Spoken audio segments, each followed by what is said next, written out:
ரசூலுல்லாஹி ஸல்லல்லாஹு அலைஹி வஸல்லம் ஒரு உதாரணம் சொல்றாங்க. எனக்கும் உங்களுக்கும் உதாரணம் என்னவென்றால், இரவு நேரத்திலே பயணம் செய்கிற ஒரு பயணி வெளிச்சத்துக்காகவும் குளிர் காய்வதற்காகவும் அவர் நெருப்பு மூட்டுகிறார்.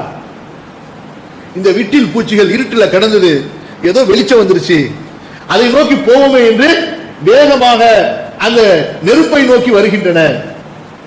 இது வரைக்கும் அந்த காட்டுல அந்த பூச்சிகள் இருட்டில் திசை தெரியாம சுத்திக்கிட்டு இருந்தது. வெளிச்சம் கிடைச்சவன, ஆஹா என்ன வெளிச்சம் கிடைச்சிருச்சு என்று வேகமாக வருகின்றன.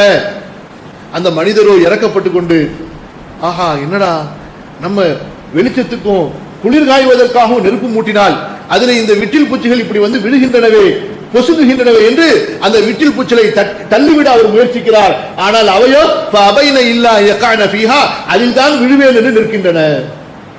சொன்னாங்க, அன ஆஹிதுக்கும் பிஹுஜ்ஸிக்கும் அனின் நார், இப்படித்தான் நான் உங்களுடைய இடுப்பை பிடித்துக் கொண்டு நரகத்திலிருந்து பிடித்து இருக்கிறேன், ஆனால் நீங்களோ அதில் தான் விழுவேன் என்று நிற்கிறீர்களே. யார் சொல்றா? நம்ம நபி ஸல்லல்லாஹு அலைஹி வஸல்லம் சொல்றாங்க.